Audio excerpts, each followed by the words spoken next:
Beleza. Então, a gente vai começar a nossa segunda unidade falando sobre renda variável, tá? Deixamos renda fixa para trás, vimos a maior parte, né, os mais relevantes papéis que trabalham com renda fixa, e agora a gente vai começar a brincadeira de renda variável. E aí, trabalhando aqui com o mercado de capitais, né, iniciando aqui a brincadeira, esse slide já está postado no Classroom, tá?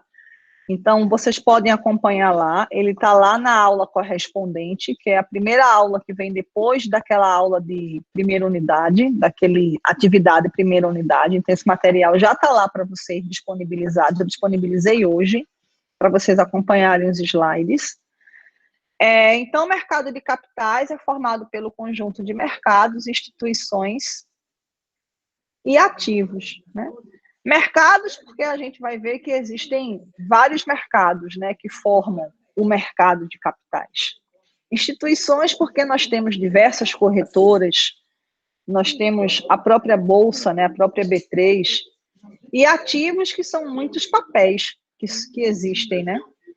E todos esses mercados, todas estas instituições e todos esses ativos estão aí para possibilitar a transferência de recursos financeiros entre quem tem dinheiro, né, que são os investidores, e quem está precisando de dinheiro, que são as companhias, tá?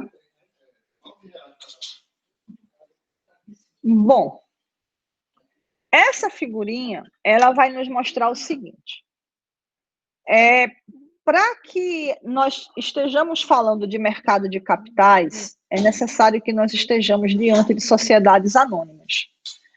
Porque apenas esse tipo de companhia tem acesso ao mercado de capitais. No mercado de capitais, nós teremos a negociação de títulos e valores mobiliários. E os títulos e valores mobiliários, eles só podem ser emitidos por sociedades anônimas. Então, as sociedades anônimas representam aquelas companhias, né, que negociam, que podem emitir títulos e valores mobiliários, que são os papéis negociados no mercado de capitais. Muito bem. As sociedades anônimas, elas se dividem em dois grupos. As abertas, de capital aberto, e as de capital fechado. Qual que é a diferença entre uma e outra, né? A sociedade anônima de capital fechado é uma sociedade, né, anônima, é uma SA, porém, os seus títulos e valores mobiliários não são negociados na Bolsa de Valores, no mercado aberto, né? Então, as sociedades anônimas de capital fechado, elas podem emitir títulos e valores mobiliários, mas esses títulos e valores mobiliários é de negociação restrita, é de negociação circunscrita, não são papéis negociados no mercado aberto, e sim no mercado fechado. O que é o mercado aberto? Um mercado aberto é aquele no qual os preços destes papéis são públicos. Por isso que se chama um mercado público. Um mercado público é aquele onde os preços negociados são de amplo conhecimento de todos os participantes.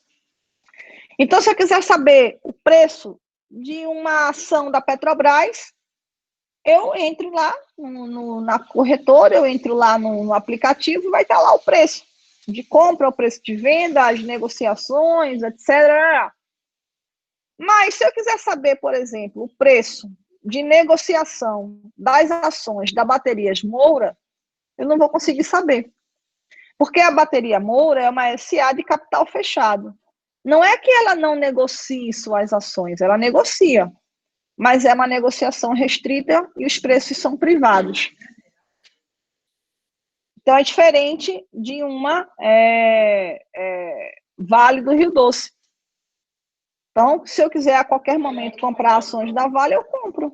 Eu sei quanto custa, eu sei quais foram as últimas negociações, Luquinha está perguntando, o mercado de balcão pode ser considerado de capital aberto? Então, Luquinha, vamos entender o que vem a ser esse mercado de balcão.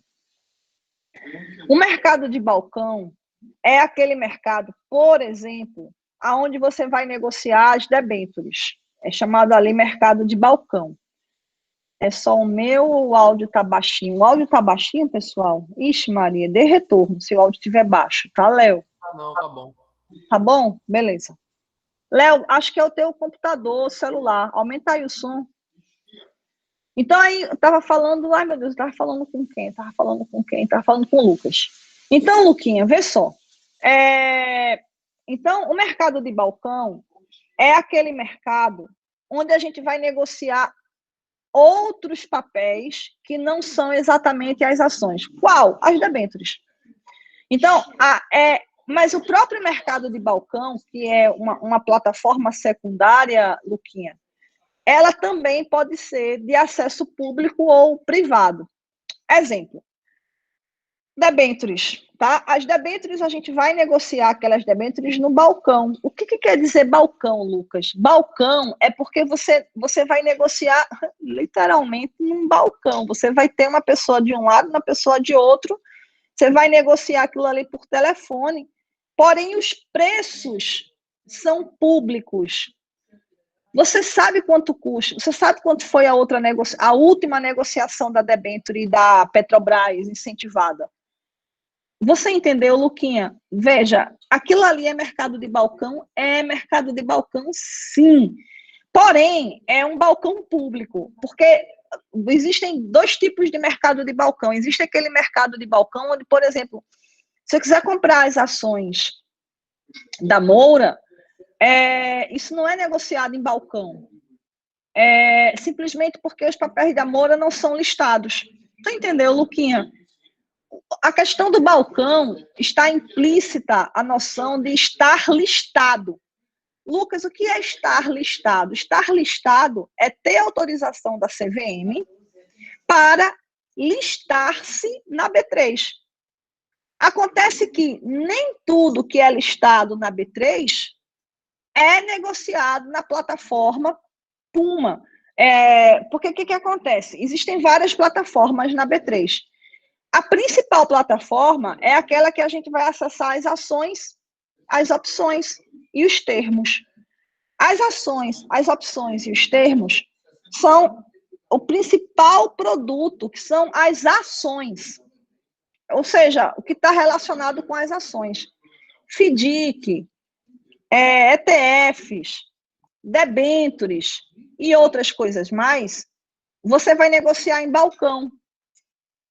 Você não vai ter esse acesso direto. Então, você tem que ligar para a corretora e a corretora vai, em balcão, negociar com você. Isso é uma coisa. Outra coisa diferente é negociação privada mesmo. A negociação... Desculpa, perdoe. A negociação privada é aquela que você não tem acesso a preço. Como assim acesso a preço? As debêntures da Petrobras, vocês não viram os preços? Os FDICs, vocês não viram os preços? Quer dizer, a gente não conseguiu ver porque deu defeito no sistema. Mas vocês podem ver, o preço é público. Agora, o privado, a negociação privada, é como se você quisesse comprar as ações da bateria Moura. Você não vai conseguir. Não tem corretora no mundo que te dê esse valor. Isso não existe. Porque é uma negociação privada de mim para com o acionista da Moura, que vai querer vender as ações para mim, a gente vai então no cartório, celebra isso e tchau. Por quê? Porque a Moura não é listada. A Moura é uma sociedade anônima de capital fechado e ela não é listada. Então, o balcão, esse balcão ao qual o Luquinha está se referindo, ele pode ser público, onde você tem acesso ao preço, mas a forma de negociação é diferente, é mercado de balcão, ou ele pode ser o balcão privado mesmo, que são para aquelas empresas que não são listadas, que não têm autorização da CVM, e que você não vai negociar isso em plataforma nenhuma. Aí você vai trabalhar na negociação privada, é um acordo celebrado entre duas partes, a gente vai para cartório, celebra isso e bota na gaveta. Prio. O livro, as ações são gravadas em livros, Léo. E é um livro mesmo, é um livrão gigante, que você vai na mão. As ações passaram de fulano de tal para cicrano de tal. Você vai pegar e vai escriturar o livro na mão, aquela caligrafia bonita. Eu já vi esses livros. São verdadeiras pérolas. E vão passando de família para família, tá? Mas no caso das ações das empresas listadas, não tem livro. A escrituração é feita de forma eletrônica. Forma eletrônica. Então, ninguém vai escriturar em livro, como é, por exemplo, numa SA de capital fechado. Pessoal, tá ok? Tá de boa? Dá um retornozinho aqui para a Pia. Tudo certo? Luquinha, você entendeu direitinho? Deu certo, pessoal? Então...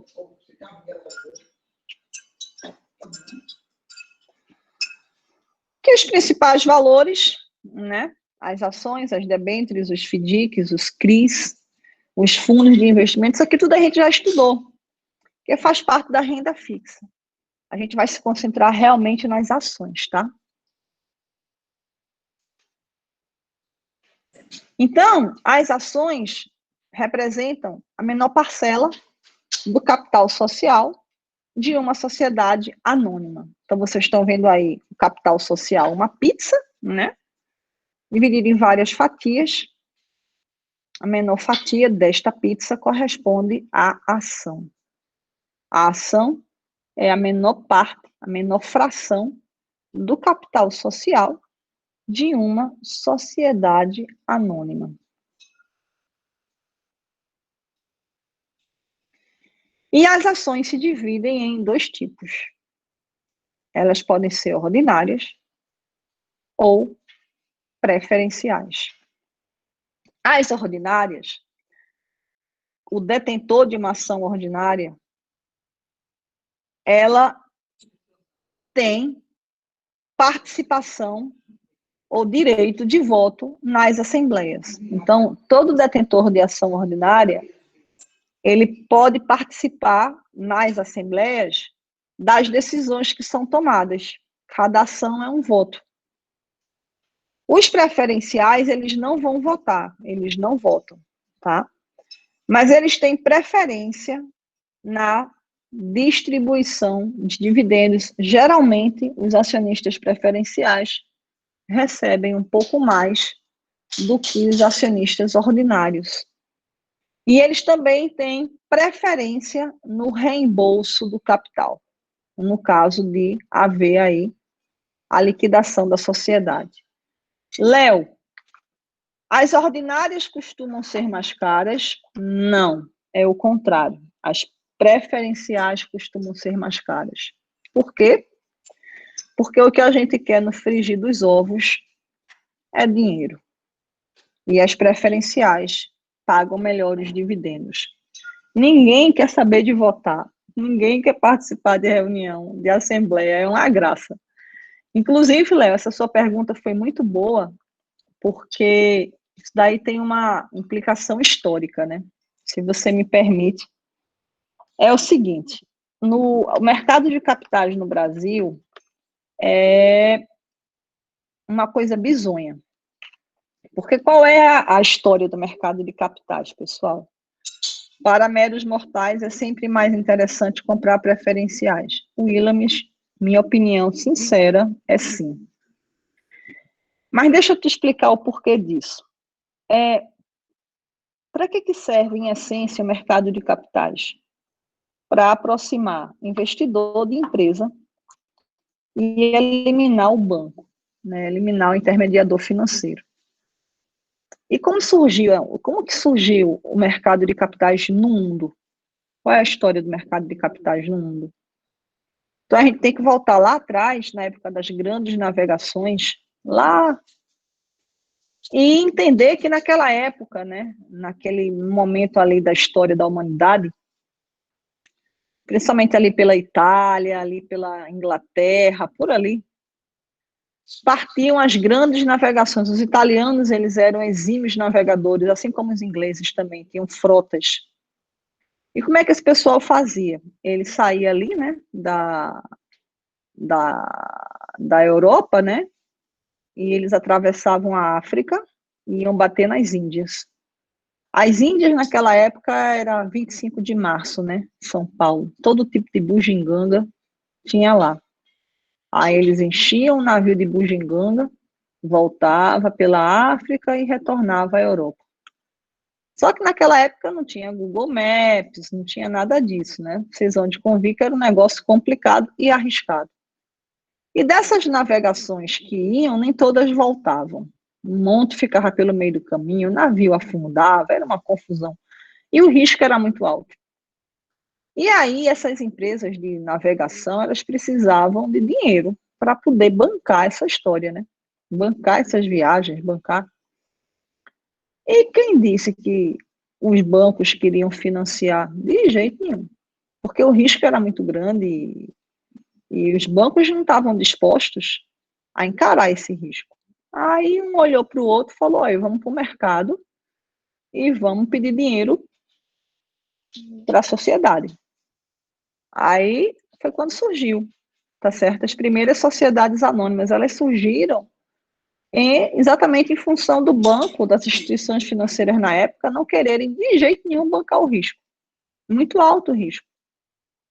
E aí o que acontece? Essas empresas, elas iam para a feira, Williams. Feira mesmo. Aí é como se fosse assim, tinha a bancada de chuchu, a bancada da cenoura, a bancada da banana e a bancada da empresa XPTO, né? E aí um vendia banana, o outro vendia chuchu, o outro vendia maçã e o outro vendia ações. Sério. E aí eles gritavam e berravam para que as pessoas prestassem, subiam no caixote, né? E com a maletinha e vendiam as ações das empresas. Desse jeito. Foi nessa época que surgiu a profissão de auditoria. Tem uma história bem bacana, né? Que essas empresas tinham que ser auditadas, etc. e tal, porque ninguém confiava nas informações, etc. e tal, enfim. O auditor, na época, era uma figura real, porque o rei da Inglaterra, né, dava um título de nobreza para dar fé pública para essa criatura chamada auditor. E aí as empresas passaram a ser auditadas. Mas o que eu queria dizer para vocês é que a necessidade fez o mercado crescer, né? Inclusive, a empresa que teve maior valor de mercado da história foi a Companhia Holandesa das Índias Orientais, cujas ações eram comercializadas na Bolsa de Amsterdã, com o intuito de financiar as expedições marítimas dos Países Baixos. Breno, você é certeiro, que nem uma flecha. Obrigada, meu amor, por complementar aqui a informação. Mas é isso que Breno colocou, né? Então, o mercado de capitais, Breno, surgiu assim, pela necessidade. Ninguém queria financiar as navegações. Qual era o banco que queria bancar esse risco? Nenhum. E aí, do lado ali da cenoura, do mamão e do chuchu, tinha a empresa, a Companhia Holandesa das Índias Orientais, do ladinho ali na barraquinha, né? E eles negociavam as ações do mesmo jeito que se negocia chuchu, banana, maçã, berrando no meio da feira. Então, o que acontece? Claro que isso daí evoluiu, claro que isso daí depois criou-se um mercado próprio, claro que teve todo um processo aí de organização e formação do mercado, mas a história é essa daí. E aí, o que acontece na brincadeira, né?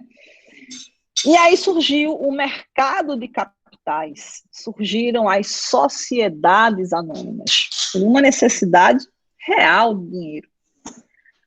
Mas vamos, então, a sociedade anônima implica necessariamente da empresa captar dinheiro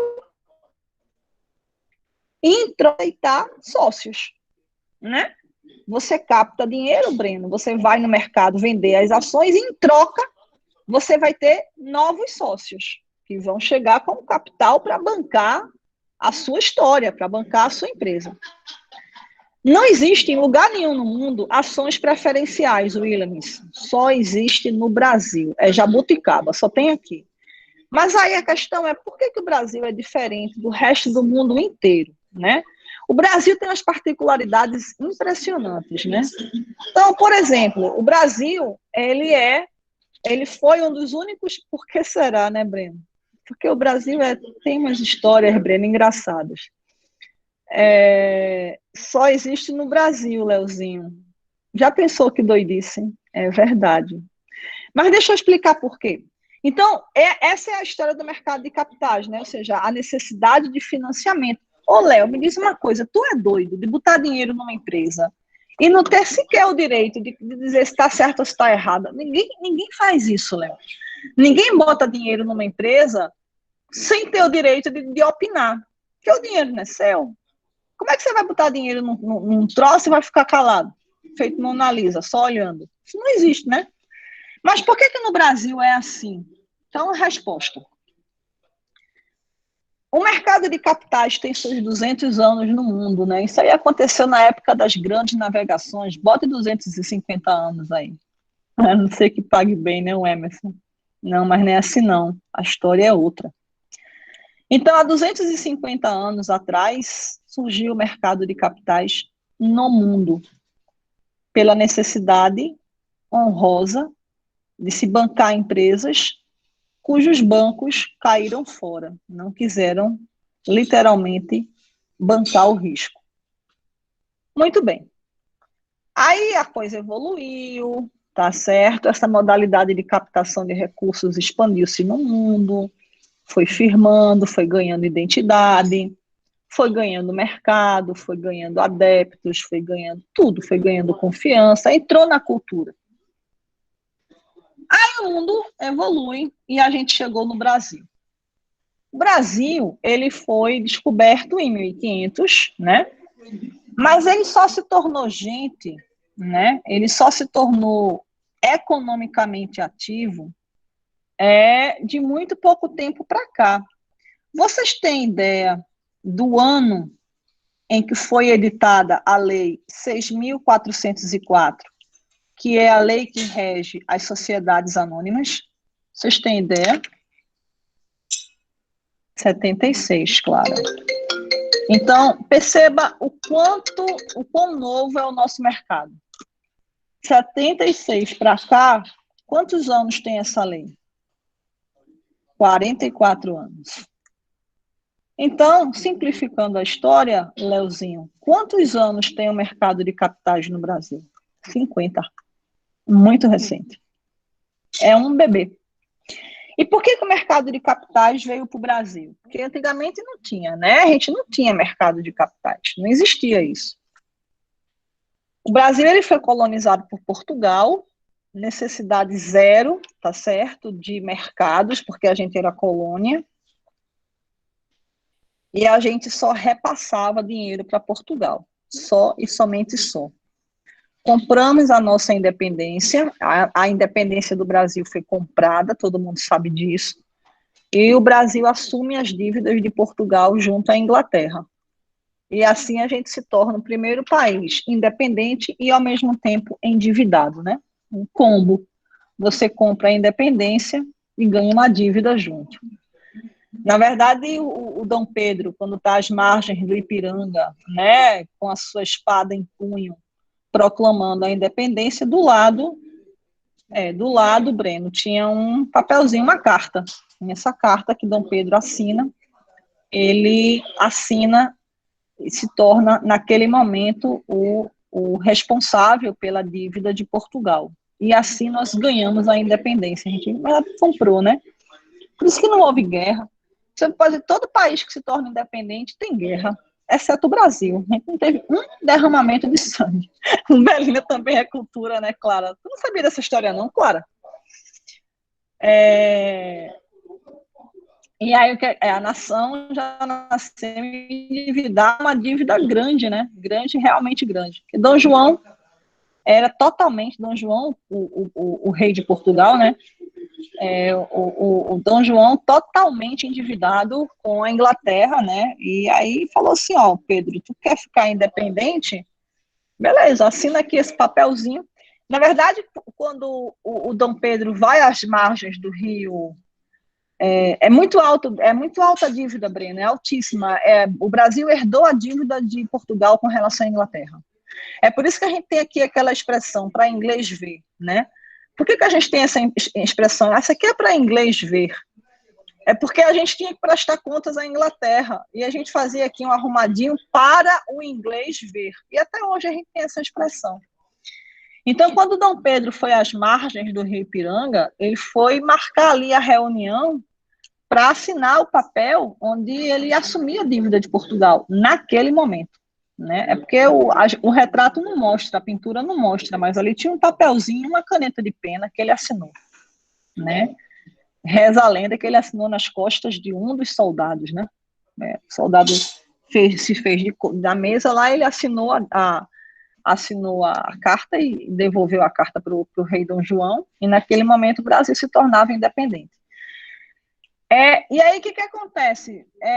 Ficamos independentes, certo, e agora, né? Porque a gente não teve motivação para se tornar independente, a gente não teve nada. Tipo assim, Dom Pedro queria ficar independente do pai, na verdade, Dom Pedro era extremamente, assim,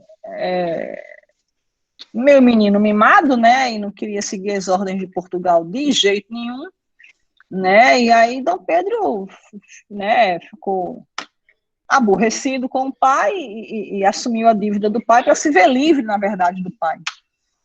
E aí, muito bem, estamos independentes. E agora, né, o que fazemos? A gente não tinha economia, a gente não tinha comércio, a gente não tinha mercado, a gente não tinha nada. Sabe o que é nada? Nada é nada. 3 milhões de libras, né, Brenda? Pronto. Então, faça as contas, foi o preço da nossa independência. E a gente não tinha nada, né? Ou seja, uma nação recém-independente, completamente endividada, zero comércio, zero nada. E a gente começou a tentar se mexer. E como é que a gente se mexeu, né? A gente se mexeu a partir, primeiro, do loteamento das terras. Aí tem todo aquele processo que vocês já conhecem, dos barões, etc. e tal, que foi a formação da nossa sociedade, da pior forma possível.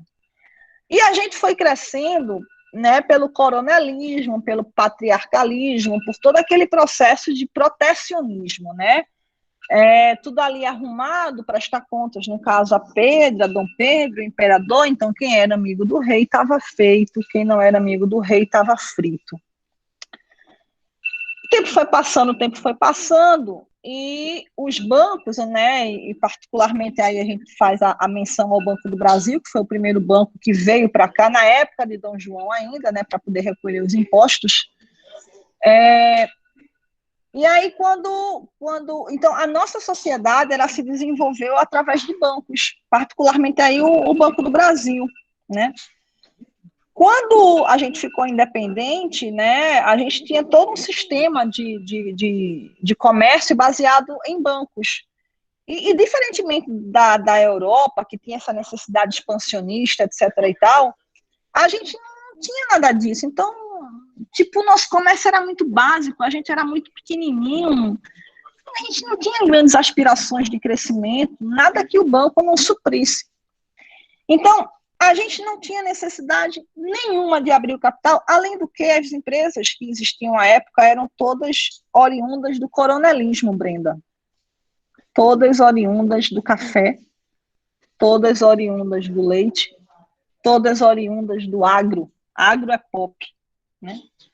E todas dos coronéis. Nós fomos uma sociedade coronelista. E desde quando, Brenda, coronel quer alguém dando ordem para ele? Tu conhece algum coronel que aceita ordem? Que eu não conheço nenhum.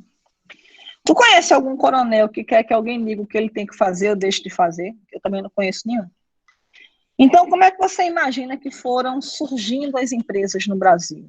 As empresas do Brasil foram constituídas por famílias muito antigas, passadas de pai para filho, aquele clã, né? Aquele clã. Não era muito diferente, era aquilo ali que ia de geração em geração. Então, como é que ele fazia? Ele ia no banco, conhecia o gerente, conhecia o dono do banco, pegava dinheiro, aquela coisa assim muito, muito privada, muito particular. E assim as empresas foram surgindo e foram crescendo todas nesse modelo. Muito bem, chegamos na década de 1960. O Brasil ainda era tão atrasado em relação ao resto do mundo que o motivo da derrubada do Império foi a mão da obra escrava. Exatamente. Não tinha mais escravo para trabalhar no café nem no algodão. A elite latifundiária, quem realmente mandava e até hoje manda no Brasil. Breno, muito obrigada novamente pela sua colocação. E assim a gente foi crescendo, pessoal. Foi crescendo. Até que chegou a década de 1950, 1960. O que é que esse momento histórico tem a ver com a gente? Tem a ver que nessa época chegaram as multinacionais no Brasil. E aí as multinacionais chegaram aqui e meio que ficaram perdidinhas, porque disseram assim, ué, como é que vocês se estabelecem aqui, né? Como é que é o sistema comercial de vocês? Vocês não têm sociedade anônima, não? Aí um olhou para a cara do outro e falou assim, parece que não, né? As empresas são todas fechadas. Aí um olhou para a cara do outro e falou, olha, lá de onde eu venho, né, as multinacionais falam, olha, lá de onde eu venho, né, existe um modelo de comércio que é um pouco diferente, né? A gente vai ter que fazer uma adaptação aqui. Porque como é que a gente vai poder negociar a empresa aqui? Vamos pelo menos fazer aqui as sociedades. Então, foi desse jeito, né? Uma questão de arrumar. A gente não tinha necessidade nenhuma de mercado de capitais, zero. E aí, não, bora aqui abrir aqui uma forma, né, de empresa chamada sociedade anônima, para poder as multinacionais virem para cá, vamos criar uma legislação, daí surgiu a Lei 6.404, que até então não tinha nada, para poder regularizar isso daí. Aí os coronéis falaram assim, Breno, falaram assim, fale-me mais sobre as sociedades anônimas. E aí eles, não, um tipo de empresa, assim, assado. Aí o coronel, um olhou para o outro e falou assim, vem cá, tu tá querendo me dizer que na minha empresa vão existir outras pessoas que vão dizer o que eu tenho que fazer? Aí o outro falou, yes, basicamente sim. Aí o coronel falou, pois dê um jeito, porque na minha empresa quem manda sou eu. Se você quiser botar dinheiro aqui, o problema é seu. Primeiro que eu não preciso, segundo que eu não quero, terceiro que você não manda em mim. Aí, eles vamos fazer o seguinte, vamos criar aqui uma opção, a gente cria as ações preferenciais. Você bota o dinheiro, mas não vota. Pronto. Eis aí eis a origem das ações preferenciais, que só existem no Brasil.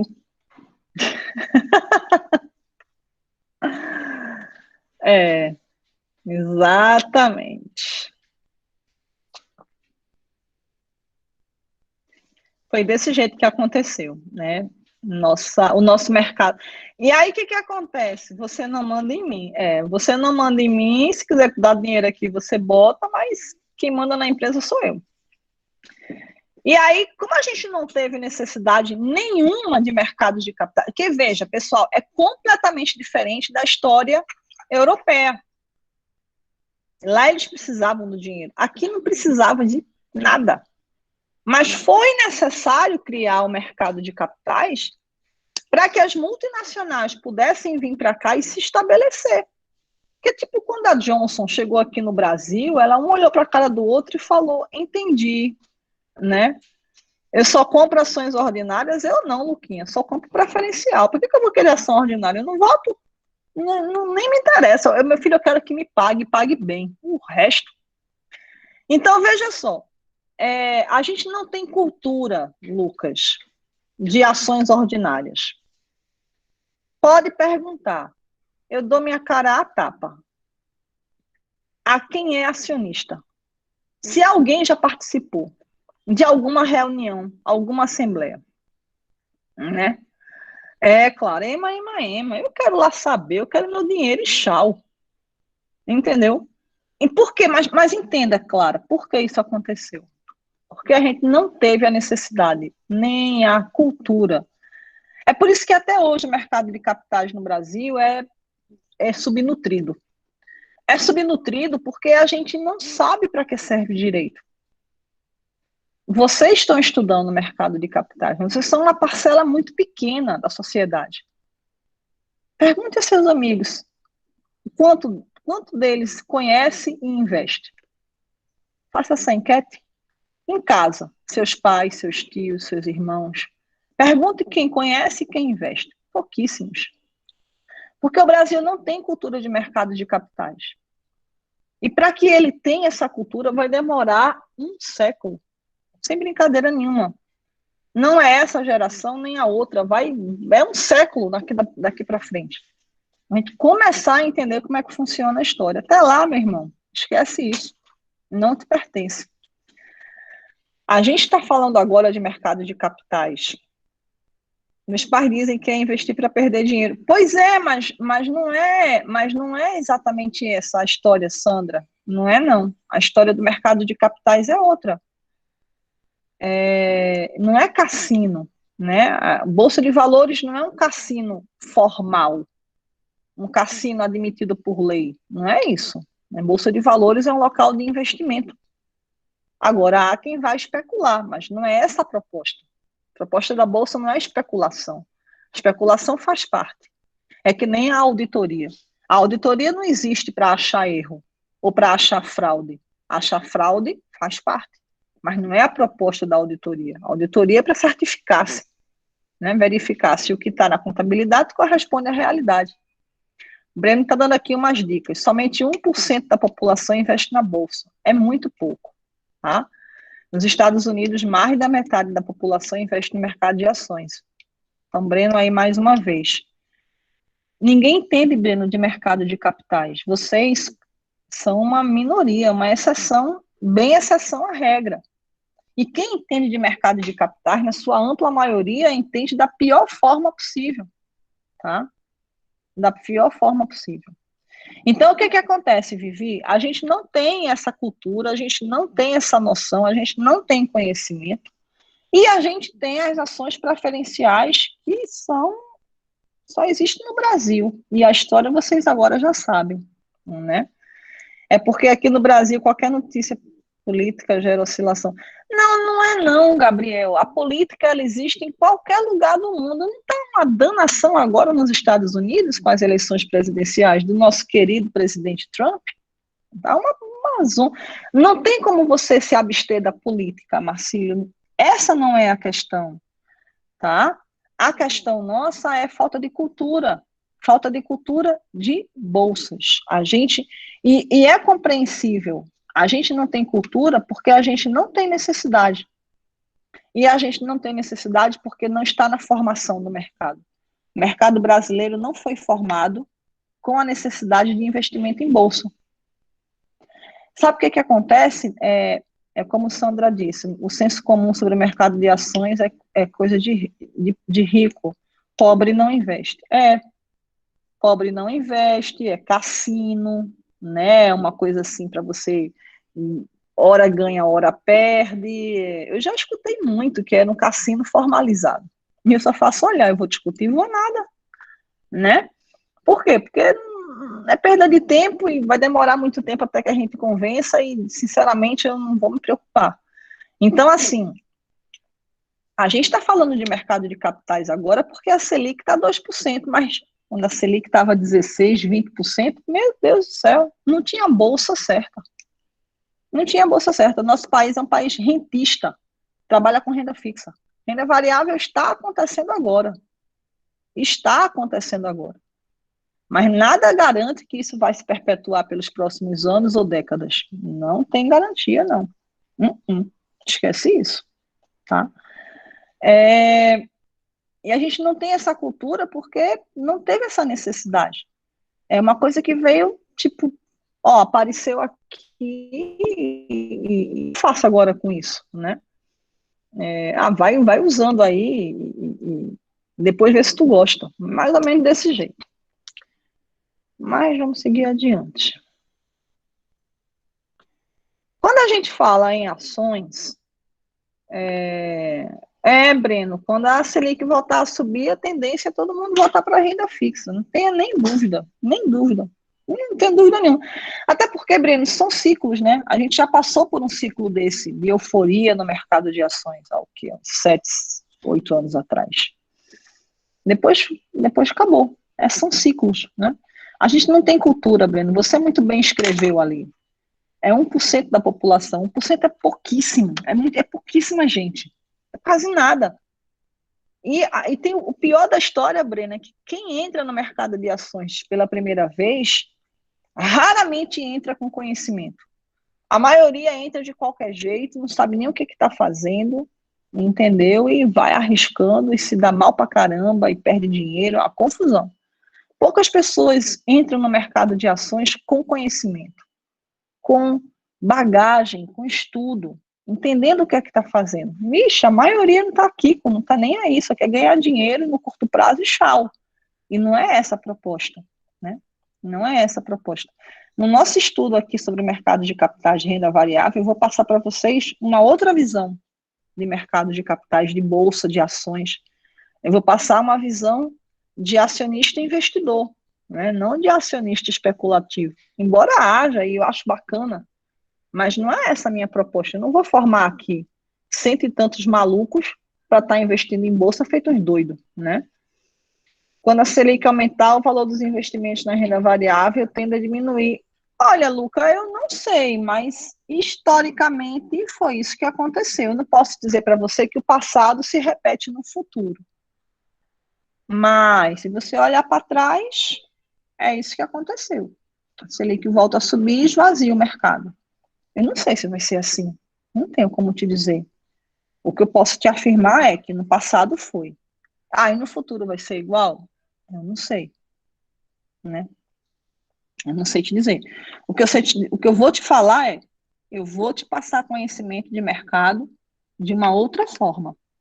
Eu vou formar investidores que tenham consciência, tá? E que saibam o que estão fazendo dentro do mercado. Se quiser especular, vai fundo, mas vai sabendo o que está acontecendo, né? Que eu morro de pena do pessoal que entra na bolsa parecendo uns doidos. E já começa operando com opções. Na maior loucura. Tem gente que já começa operando com contrato de dólar. Não sabe nem para onde vai. Se dando a comprar dólar e a vender contrato de mini dólar. Meu Deus do céu. Prende. Porque é doido. Tem que estar enclausurado. Não pode estar um bicho desse solto na sociedade. Né? Tu tá estudando isso. Não, pra gente, tá vendo? Sempre tem um doido. Sempre tem um doido. Olha aí, Gabriel estudando. Vai-te embora investir sem saber o que é que tu tá fazendo. Bota teu dinheiro para tu ver. Não é assim não, Gabriel, tem que estudar, as coisas têm que ser feitas passo a passo. Não pode se danar, aventurar. Não pode fazer isso. Bom, o que vem a ser liquidez e por que isso a gente está vendo isso agora? Né? A liquidez dentro do mercado de capitais está associado com a velocidade pela qual você converte um papel em dinheiro. Né? E as ações, sem dúvida nenhuma, representam um investimento mais líquido que existe. Breno, professora, seria correto dizer que o mercado de capitais surgiu como alternativa aos empréstimos bancários? Na sua origem, sim, Breno. Na sua origem, na Europa, você está corretíssimo, como sempre. Tá? Exatamente isso. Lá na Europa. Aqui no Brasil, o mercado de capitais surgiu por uma imposição de empresas multinacionais que, ao embarcarem aqui, ao chegarem aqui, olharam para o lado e disseram assim: ué, vocês não têm bolsa, não. Como é que vocês negociam suas ações, né? Como é que vocês captam recursos? Aí alguém deve ter respondido: a gente vai para banco. Aí eles devem ter dito: ué, vocês não têm bolsa de valores, não.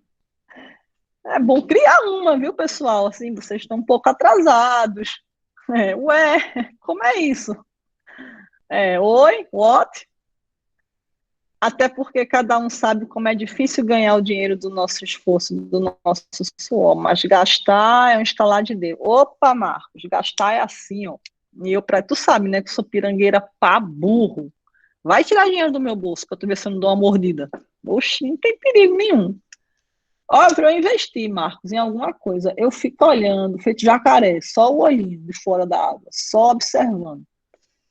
Eu não entro em manada, mas nem que a vaca cacareja, eu fico só observando.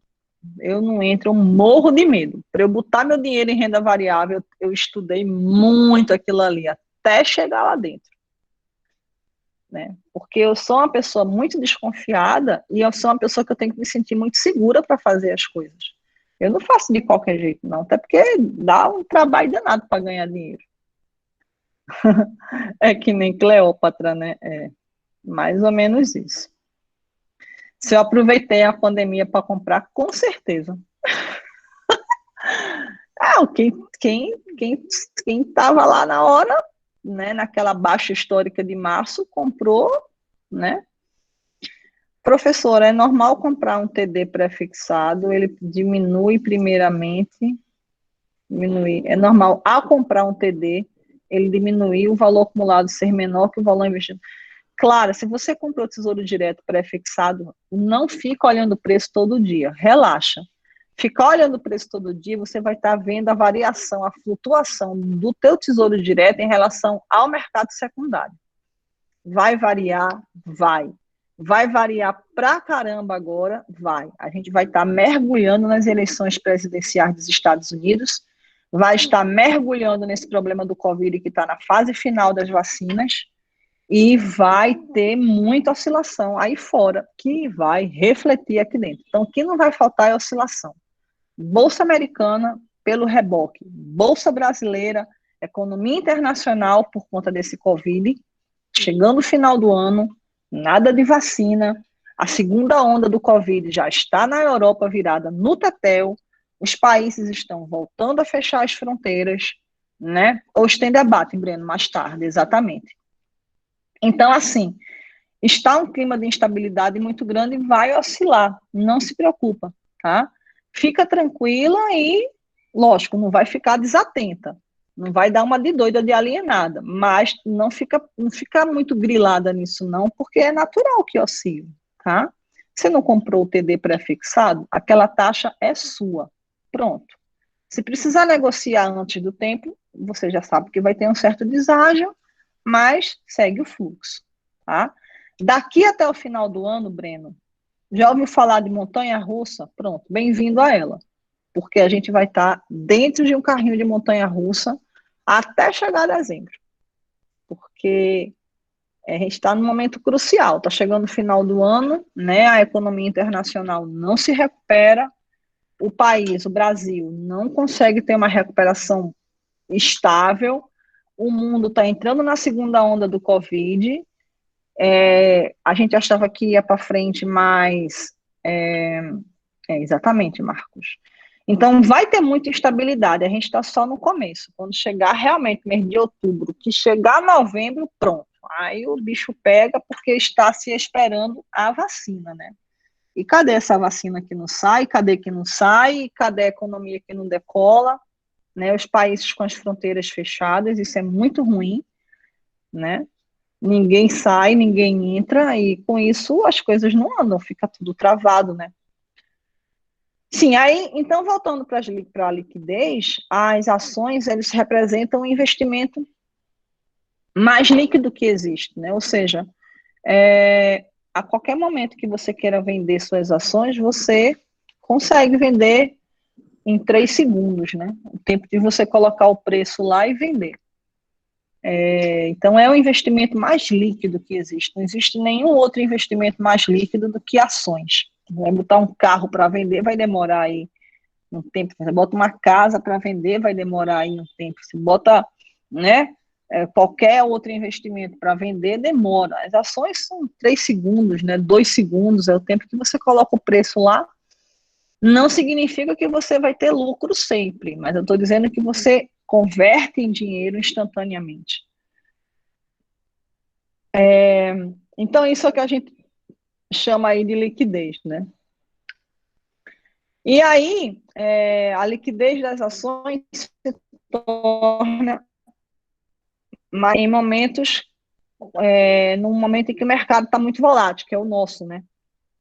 Quando o mercado encontra-se em situação de alta volatilidade, a variação de valores dos papéis de uma empresa é muito frequente, né? Então, oscila para chuchu. E nesse cenário, um papel de baixa liquidez se torna ainda mais difícil. Então, a liquidez é um ponto que a gente precisa observar, se brincar de estabilidade até janeiro, por causa das eleições americanas, visto que Trump já falou que vai. Olha, isso daí vai ser um salseiro, isso vai se arrastar. Outubro, novembro, dezembro. Em resumo, Marcílio, a gente está longe ainda de tranquilidade econômica internacional. Está bem longe, viu? Pode ficar certo disso. É assim, aperta o cinto, respira fundo, né? Eles podem votar pelos Correios. Exato. Se a moda pega aqui, hein? Então, essa é a brincadeira da... Sim, como eu estava falando, Marcílio. Então, a liquidez é um ponto muito importante quando a gente vai comprar ações, porque é a partir da liquidez que você consegue ter um pouco mais de segurança na hora da venda, tá? Ações que têm baixa liquidez, quando você for vender, você pode perder bastante dinheiro. Eu acho que o mundo está acabando, o negócio é pagar as economias e curtir. Não, Gabriel, o mundo não está se acabando. Não pegue seu dinheiro e gaste. Definitivamente o mundo não está se acabando e não é o momento de você gastar. O momento é de você investir e poupar, tá? Aí vai emendar com a nossa eleição e aí medir quanto há de apoio. Pois é, exatamente. Por isso que eu falei para você, Marcos, que a gente está só começando.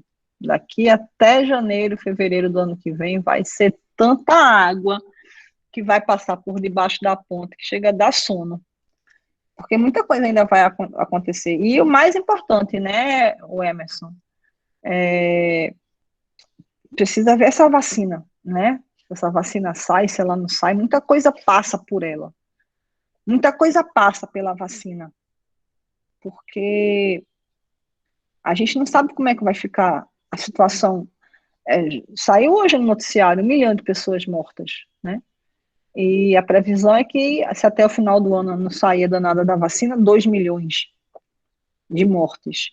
Não é pouca coisa, é muita coisa, né? Então, como é que a gente vai viver desse jeito? A gente não pode viver dessa forma. Então, por mais reinvenção que se faça, existe um setor aí da atividade internacional, que é o setor de turismo e entretenimento, está parado. Turismo e entretenimento no mundo está tudo parado, e assim, como é que vai ser? Né? Como é que esse pessoal vai se virar? Vai se reinventar como? Né? Então, precisa entender como é que vai resolver isso daí. Enquanto isso não se resolve, tome instabilidade, tome instabilidade. Mas aí, voltando aqui à vaca fria, a questão da liquidez, uma coisa é você ter um papel de uma empresa que tem muito volume de negociação, né? O que é muito volume? É a liquidez. Quando você quiser vender essas ações, mesmo que esteja um cenário altamente turbulento, mas se ela é uma empresa líquida, se ela tem volume, mesmo que o preço esteja caindo, a queda é menos acentuada do que seria aquela em um papel de baixa liquidez, tá? Breno, professora, as ações não são indicadas para reserva de emergência, pela liquidez ou pela questão da volatilidade, pelos dois, Breno. Porque reserva de emergência é aquele dinheiro que você quer para agora. E se agora aquele papel tiver com preço ruim, você vai perder dinheiro. Por isso que eu não recomendo, por nenhuma hipótese, comprar ações para reserva de emergência. Tá? Tem que ter segurança. Essa palavra ela é muito importante para mim, Marcílio. Muito importante. Sem segurança, sem chão, sua velha tia não dá um passo. Empanca feito mula e eu não saio do canto.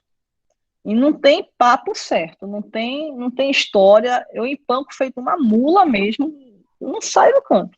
Se eu não sentir segurança, eu não saio do canto. Não dou um passo à frente. Então, para mim, essa palavra, ela resume muito do que eu sou. Eu tenho que estar muito segura para tomar uma decisão. E eu, raras vezes, eu tomo decisões que envolvam dinheiro sem saber o que eu estou fazendo. Claro que a gente dá por impulso, a gente faz muita coisa, né? A gente fala besteira, a gente fala coisas, né? Age por impulso. Claro que a gente age por impulso, né? Mas quando o assunto é dinheiro, zero impulso, zero. É negativo na escala. Eu não saio do canto, fico lá empacada. Até entender o que está acontecendo, para depois eu agir. Bom, aí, voltando aqui para a liquidez, por impulso a gente compra ação sem saldo na conta. Deus me livre, faço isso nunca. Mas não tem perigo nenhum de entrar no troço, não entro de jeito nenhum. E olha que eu sei como é que funciona, viu, Marcílio? Eu sei de tudinho, mas eu não entro, não. De jeito nenhum, zero, zero, zero, zero, zero chance. De jeito nenhum, não tem que me faça. Então, a questão da liquidez é o seguinte, você comprou ações de uma empresa, essa empresa ela tem pouca liquidez, tá? Quando o preço dela começa a cair, como ela tem pouca liquidez, tem pouco mercado, ela não cai não, ela despenca, buf, né? Porque você vai querer vender e não tem liquidez, não tem quem queira comprar, então você tem que baixar muito o preço. Já uma empresa que tem muita liquidez, mesmo em momentos de crise, né? Você quer vender, enquanto você quer vender, tem uma tuia de gente querendo comprar. Por quê? Porque enquanto você está vendo pelo lado negativo, tem meio mundo de gente vendo pelo lado contrário. E quer mais é que caia para poder comprar, para poder ganhar depois. Por quê? Porque é um papel que tem liquidez. Então, a liquidez é um ponto importante. Nesse sentido, surge a divisão das ações em 3 categorias. As categorias Blue Chips, que são as ações de primeira linha, as Small Caps, que são ações de segunda linha, e as ações de terceira linha, que são as que têm a menor liquidez de todas. A empresa que tem muita liquidez seria as com maior fluxo de caixa. Não, Vivi. As ações que têm a maior liquidez são aquelas ações que têm mercado, volume de negociação. Deixa eu te explicar. Isso aqui é um gráfico bem antigo, tá? Mas vai servir para o que eu quero, que é Petrobras. Eu quero que vocês observem, não o gráfico em si, tá? Mas eu quero que vocês observem essa coisinha verde que está aqui embaixo. Essa coisinha verde chama-se de volume. Volume de negociação, ou seja, liquidez. Então, volume de negociação é quantas pessoas estão comprando e vendendo aquele papel naquele momento. Então, veja, o volume é altíssimo. Por que isso? Porque esse papel é um papel que tem muita liquidez. Então, por pior que esteja a situação, quem tem Petrobras e quiser vender, vai ter um monte de gente querendo comprar, porque é uma das empresas mais líquidas da Bolsa. Olha aqui um outro exemplo.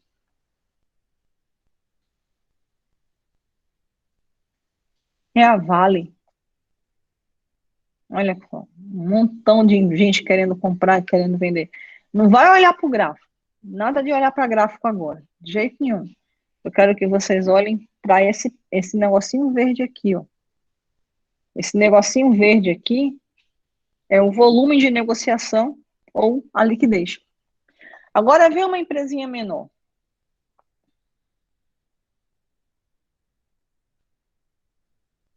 Essa é a Confab. Olha como ela tem menor liquidez. Quanto mais compradores e vendedores um papel tiver, mais líquido ele se torna. E o que acontece, Breno? Quanto mais líquido ele é, por mais que o papel esteja caindo, sempre vai ter gente querendo comprar. E você não vai precisar baixar tanto o preço para vender. Essa é a sacada da liquidez. Em outras palavras, você não vai precisar ter uma perda tão grande, caso você queira se desfazer do papel em momento de baixa. Porque vai ter um monte de gente querendo comprar. Onde consigo ver a liquidez? Aqui, Luquinha, olha aqui embaixo, essa ondinha aqui verde, ó, na parte final aqui do nosso gráfico. É ali embaixo. Deixa eu passar para você. Ó, aqui é um papel de alta liquidez. São as blue chips. Alta liquidez. Média liquidez. E aqui, baixíssima liquidez.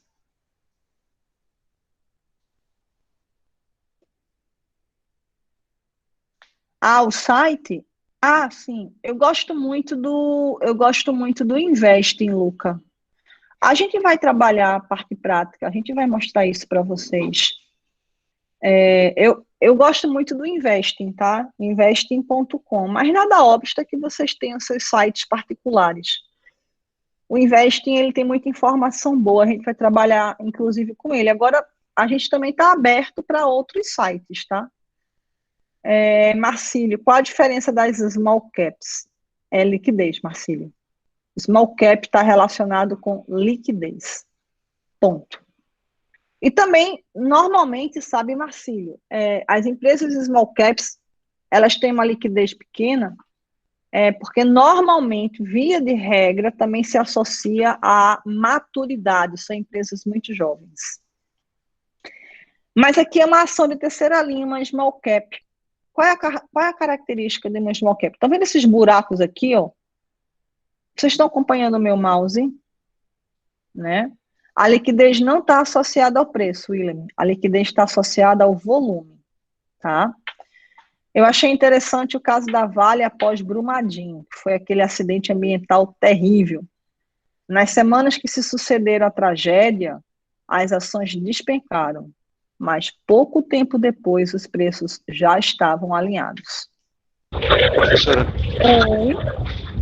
repete, por favor, a questão da liquidez. Ela está atrelada ao volume, né? A liquidez, ela está atrelada ao volume. O volume é a questão da quantidade de pessoas querendo negociar. As ações das empresas maiores, as gigantes, são sempre as mais líquidas, tá? Gabriel ia comprar, mas se absteve por questão moral. Gabriel, posso te dar uma dica? Tu não vai ficar chateado comigo, não. Esquece essa moralidade no mercado de ações, tá? A moralidade no mercado de ações está associada a você ficar rico ou pobre. Ponto, acabou-se. Só isso que importa, tá? Desculpa, tá? Mas eu estou falando a verdade. Não adianta ficar dando aqui falando de moralidade no mercado financeiro. Peraí. Não. Pense assim, não. Pense em ganhar dinheiro, tá? É mesmo do tipo de empresa que você não investe? Então você é ético mesmo. Eu não tenho essa ética, não, tá? Desculpa. Pronto, falei.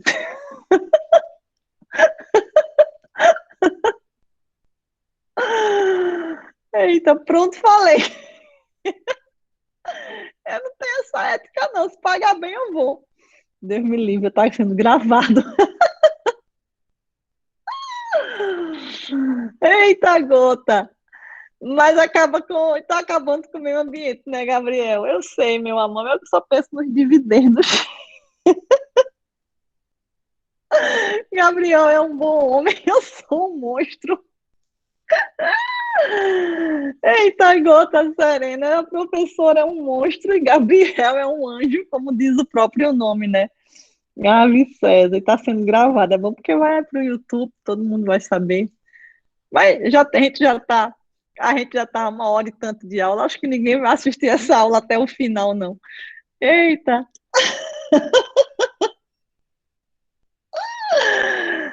Vai voltando aqui a liquidez, né? Oremos para que ninguém assista essa aula até o final. Vai voltando aqui a liquidez, né?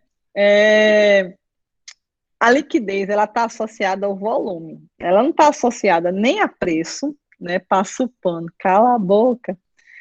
A liquidez nem está associada a preço, nem está associado a tamanho. A liquidez está associada a volume. Agora, o que acontece? Ações de small cap são mais baratas ou mais caras? Não tem nada a ver, né? Nem a questão de mais barato, nem a questão de mais caro. Ação de small cap, são empresas maiores ou menores? Normalmente são menores, porque são empresas mais jovens. O que é uma blue chip? É um puta de um transatlântico, tá certo? Que tem uma base enorme, tem uma altura enorme, e normalmente essas empresas muito grandes, esses transatlânticos, são muito antigos, entendeu? Tem o quê? 30 anos de bolsa, 20 anos de bolsa. São empresas que são acostumadas a lidar com crises, acostumadas a lidar com acionistas, acostumadas a lidar com auditorias, acostumadas a lidar com, entendeu? Então são empresas que têm mais couro e que normalmente o mercado, aspas, confia mais, né? E escora-se nelas para a questão de investimento de longo prazo. No longo prazo, as ações das grandes companhias são as que possuem maior liquidez, com certeza, Breno. Não tem a menor dúvida. A menor dúvida. Agora, o que tem as ações de menor liquidez de ruim? Né? O que elas têm de ruim? Elas devem ter alguma coisa. Abrimos o áudio, abrimos o áudio. Fechamos o áudio. Então, veja só. O que acontece com as ações que têm maior liquidez? Qual é o lado ruim delas? Então, veja, Breno, como elas têm muita liquidez, né? A parte boa da história é que ela sustenta o tranco. Ela não despenca. Porque se ela despencar, mesmo que ela despenque, ela não despenca numa velocidade tão alta. Ela segura o tranco. E quando ela despenca, você consegue vender sem desvalorizar tanto o preço. Por outro lado, essas ações que têm uma liquidez muito boa, por elas não despencarem tanto, elas também não sobem tão rápido.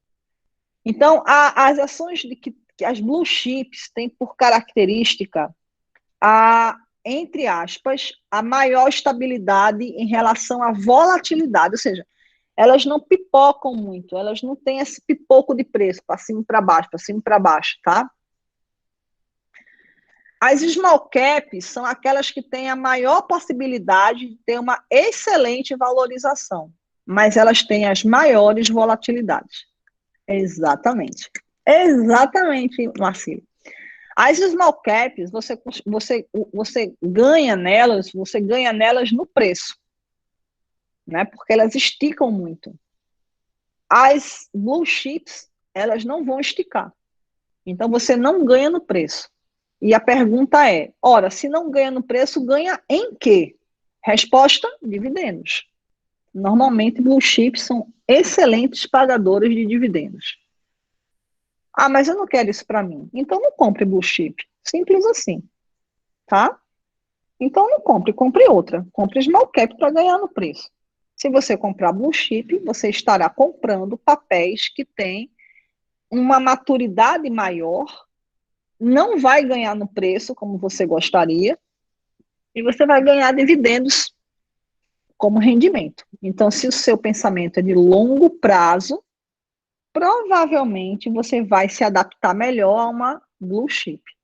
Se você é um investidor de curto prazo, terceira linha eu corro? Não, William. Não, William, o que seria do amarelo se não fosse o azul, né? Vai depender do seu apetite ao risco. Quanto mais risco você quiser. Onde podemos consultar a liquidez das ações? Nos sites, André. É lá onde a gente vai encontrar essa informação. Com o tempo você vai se acostumando com essas informações, com esses números, com esses gráficos. A gente vai ter uma unidade todinha para você se acostumar. No RI? Não é RI, não. É no site mesmo, no site no Investing. Ou no Investing ou em qualquer outro que você queira. No caso, se você quiser ganhar dinheiro com small cap, tem que saber o momento de entrar e o momento de sair, né? Porque small cap é assim, você entra e sai, né? E aquela velha história, comprar na baixa, vender na alta. Para small cap. Para blue chip, não. Para blue chip, você entra e curte o transatlântico. Qual é a principal característica das ações de terceira linha? Olha a liquidez dela, Mari. Dá uma olhadinha ali embaixo. Dá uma olhadinha, compara. Ó, olha aí para esse gráfico e compara com esse. Olha isso aqui e compara com esse aqui.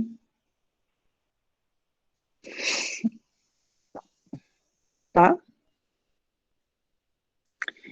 Investimento em small cap é mais interessante para quem é home broker, não. Investimento em small cap é interessante para quem tem tempo e para quem tem estômago. Tempo para investir, tempo para comprar, tempo para vender, né? E estômago para aguentar o tranco. E a liquidez a gente consegue ver no home broker da corretora. Exatamente. Exatamente, é isso aí. A gente vai trabalhar com liquidez. Vocês vão se acostumando com isso aos poucos. E aí, logo, logo, vocês vão entender se tem liquidez, se não tem, quais são os pontos fortes, quais não são, o que vale a pena, o que é que não vale, né? Para investir em small cap, você tem que ter tempo e estômago. Eu não tenho nenhum, nem outro. E aqui, os RCAs, né? Que é recibo de carteira de ações, que é como se fosse uma cesta, né? Um combo, né?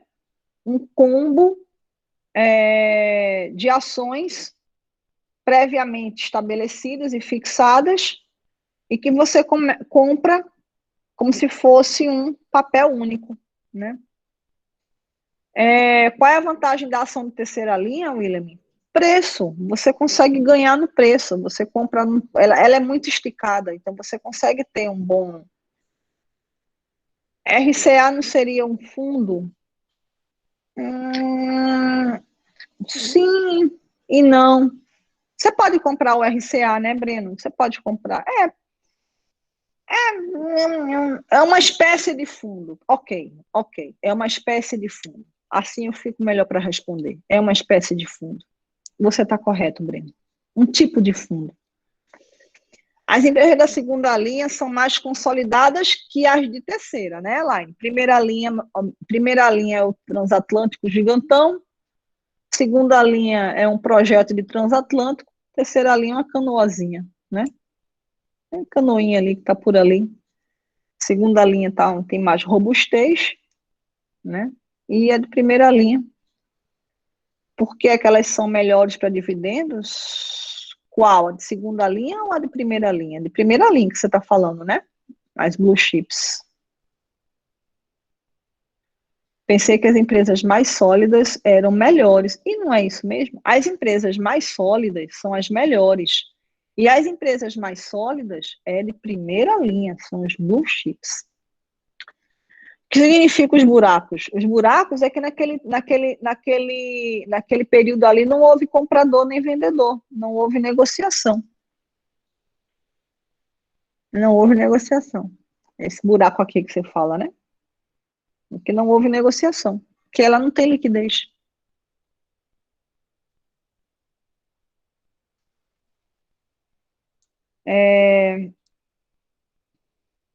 Pronto, então vamos dar uma paradinha aqui, tá? A gente encerra aqui pelo RCA. E aí, na próxima aula, a gente vai seguir com o assunto, né? Que é o valor das ações. Mas aí fica para quinta-feira. Então, antes de vocês irem embora, deixa eu encerrar aqui a gravação.